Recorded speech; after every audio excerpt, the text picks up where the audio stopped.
Hello! Lately, I've been trying to do my best to ignore certain annoying things in the world, like AI art and social media trends that go as old as sour cream that you just bought 2 weeks ago. I've been keeping my personal sanity amongst these things, but I draw the line when I see the new live-action remake of Lilo and Stitch being praised as the movie of the year. This is the movie that everybody's going to watch, when in reality, most of those moviegoers are hate watchers. Now, this video is not about the Lilo and Stitch remake, hence the title. It's just the straw that broke the petty camel's back. Because like many animated Disney movies, the original Lilo and Stitch was fine just as it was. It did not need to be remade into another movie. The frustration that I have for Disney remakes in general got me digging more than I already do into the discourse and conversations going around online about creative output overall and how it's become generally pretty stale and repetitive. There are so many digital wars going on right now about the use of AI art and ChatGPT written content, possibly posing a significant threat to the livelihoods of those in creative careers and occupations. And if you've asked yourself between the peak days of COVID and the first few seconds of watching this video, is creativity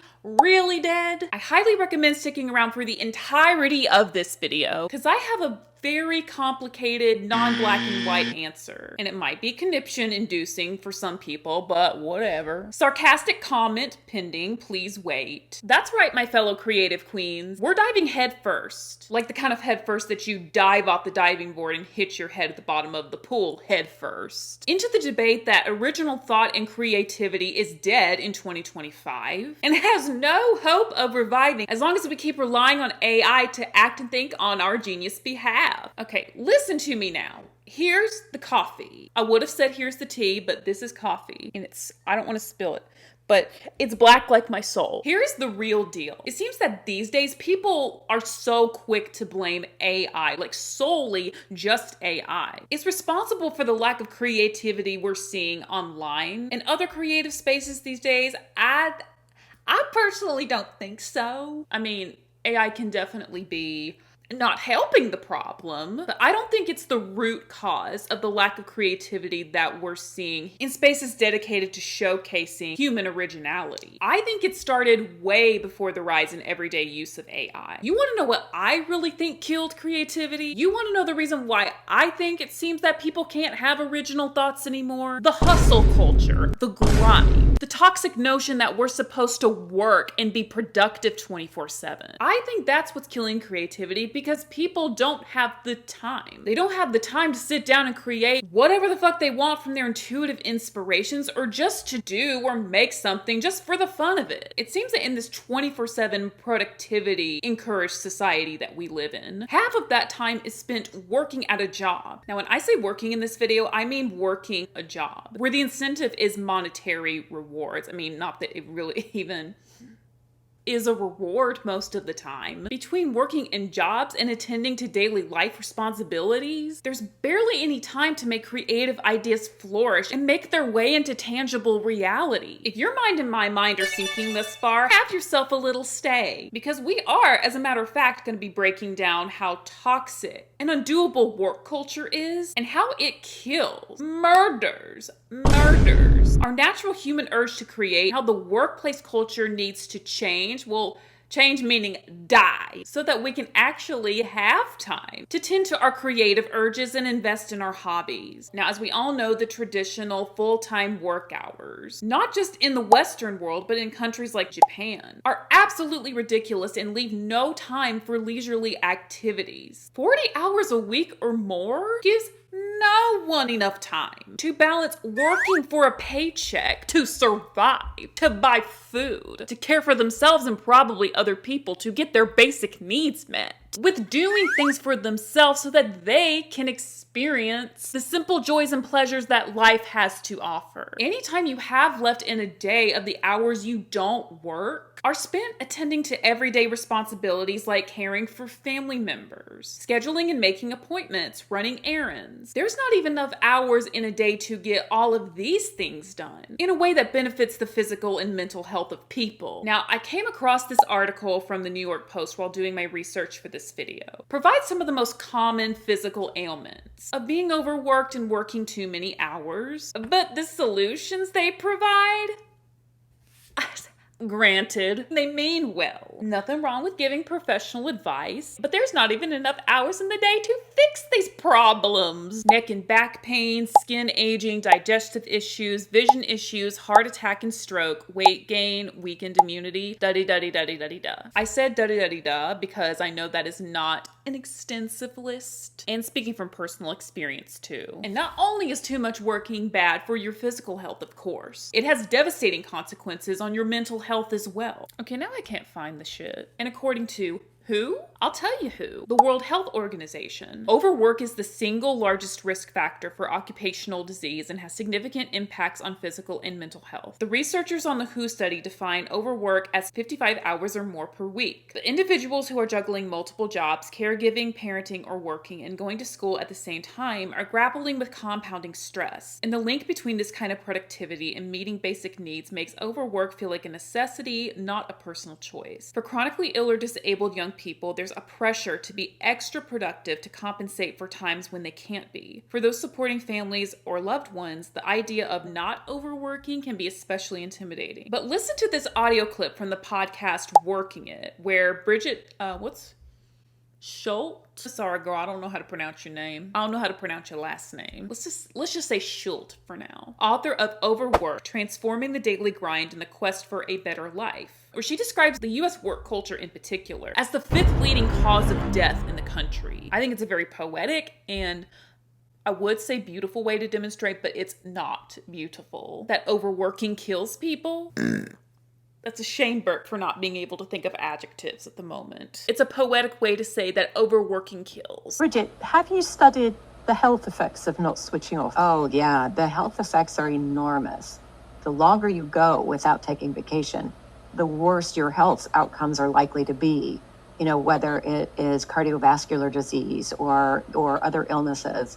And then when you're just talking about the stress of being in an overwork environment, where the job demands are intense and maybe the rewards are not, don't match the effort that you're giving. Work stress has been associated with acute illnesses like heart attacks and stroke. And then over time with chronic illness, because you get exhausted and you'll come home from the end of a long day and you don't feel like going for a walk or you don't feel like cooking healthy food. So over time, that can lead to poor habits and lack of sleep. That can lead to diabetes or cardiovascular disease or other illnesses. And, I was really struck. There was this one meta-analysis of more than 200 work stress and health studies that found that simply the way we work in the United States, which we all know is all out all the time and just unsustainable, but the way we work in the United States has actually made work itself the fifth leading cause of death. And a lot of that is long work hours that they lead to what they call excess mortality or early death. So, we are wedded to a way of work that really isn't working for anyone. So with the culmination of these things, spending the majority of our time working, trying to cram in whatever time that we have left after working, catching up on adulting tasks like household chores, being caretakers, whilst we're trying to do the same for ourselves as well, but often falling short. So yeah, of course, with these kind of schedules, it's hard for people to do the things they love or engage in hobbies. It's not that people don't want to do things that bring them simple happiness and enjoyment, but there's no excitement in a mind and soul that is burnt out and stressed from being productive 24/7. And any amount of time to rest is a fucking luxury. I don't know who said this, but I heard this a few years ago. And for some reason, I'm now just seeing it everywhere online, that humans were made to create. No, I'm not talking about babies. Don't you be getting pregnant now. Use protection. I'm saying it's innately human to want to make or do something for pleasure just because you want to. I'm gonna let this TikToker, Indy444, explain it for me. This is gonna be a hard pill for some of you to swallow, so I'm gonna hold your hand when I say this, okay? Creative people who do not have an outlet, creative people who do not have a creative outlet are insufferable to be around. If you are a creative person, I'm talking to my artists, my writers, my thinkers, and really just anybody, 9 times out of 10, you are not sad. You just need to create. That feeling of like, I'm lost, I'm confused, I'm angry, I'm stuck, I'm paralyzed. You just need to create. You need to put pen to paper, and you need to stop waiting for someone to give you permission. No one's going to give you permission. No one's going to give you the green light. Okay, time to start creating now. There's not going to be a sign. And I understand that it's natural to fall into places where you're not feeling creative, and that's natural. Being a creative person means having to just kind of move with the ebb and flow and the ups and downs, right? But you are not that obsessed and in love with someone who doesn't deserve that attention from you. Your unused creative energy is attaching itself to things that it shouldn't be attached to because you are not using it. So your unused creative energy is attaching itself to other people, to feelings that are supposed to be temporary. You need to use your creative energy. If you do not, you will be depressed. And I say that as someone who is an artist. You are creatively blocked. That energy is going to spill into other things. So that can look like being obsessed in love, being overly anxious, perseverating over unnecessary and small things. A lot of that just means that you need an outlet, and it doesn't have to be good. It doesn't have to be good. And I think that's where a lot of artists kind of get confused. A lot of creative people, this is what they fail to understand. You need to be making more bad art. You need to release the shame. You need to stop perceiving yourself all the time in what you are creating. Stop using external things to avoid confronting the wasted potential within you. I swear to God, when she was going on about how your unused creative energy attaches to people and idealizes them on a pedestal, that was just an aha moment. That put everything into perspective about my past relationships, in my own grief and exasperation of others not living up to the fantasies about them that I had created in my own head. And why I think expressing creativity and following an urge to make something just because, and it brings you joy and fulfillment, is more important than people think about and give credit for. But you know, those urges are hard to act upon with the constant productivity and achievement-driven society that we're currently living in at the moment. With our brains and bodies being frozen in survival mode and getting by on autopilot, of course people are gonna try to find shortcuts in an attempt to force creative output when the urge to creatively express has been desensitized. Fuck, I just spit. Numbed out and put on the back burner. Back there, that's just my chair. But I heard the word back and I just had to just felt the creative urge to point backward. Anyway, moving on. Artificial intelligence can seem on the surface a great way to speed up someone's creative process. But of course, sometimes it can bleed into the territory of dimming human creativity and originality if we become too reliant on these tools to think for us. Assistive tools that are initially made to help with structure and organization of one's creative process can easily turn into a crutch that operates as an original thought vending machine for people who are burnt out from constant productivity, but still have an urge to create something and share it with the world. Now, I'm definitely not defending the use of AI for unethical reasons. Not defending any of that shit. The condemnation and judgment from people who like to point the finger at someone who uses AI for organization. I mean, like, hey,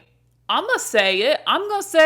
I asked ChatGPT for outlines for these video essays and my Substack newsletter, which if you're a part of my emotional support witch coven, you should definitely go follow that. I linked it in the description. I have ADHD. My mind is all over the place. I know the shit I'm gonna say. I know what I want to say, but my imagination's a rip-roaring mess. Outlines that I ask ChatGPT for help me bring method to the madness and organize my thoughts. But all the content is still my original thoughts and feelings on whatever it is I'm speaking about or writing about. I just need a little bit of help sometimes to make it make sense. Mostly. As much sense as it can make to anyone who isn't me. If any of you out there are neurodivergent creatives, let me know if you use ChatGPT for the same reasons, not to think for you, but to make your jumble inner dialogue makes sense to external perspectives. I should not like to be the only one, and I know I'm not the only one. So anyway, now that that's off my chest, I want to do a little role play. I'm the president of the United States. I make all the rules. I say it's illegal. It's against the law to work more than 5 hours a day and more than 4 days a week. Think of all the stuff that we could be doing for those remaining 19 to 20 hours. I will stand unswayed in my philosophy that grind culture kills creativity. And let me know if you've been victimized by Regina George, with grind culture and capitalism killing your creativity, and how you would personally like the workplace to change, and how you like to not see it be the toxic mess that it is today. What kind of hobbies would you engage in? Let me know how you want the work culture to change for the better. But for now, that concludes today's rant. If you made it to the very end,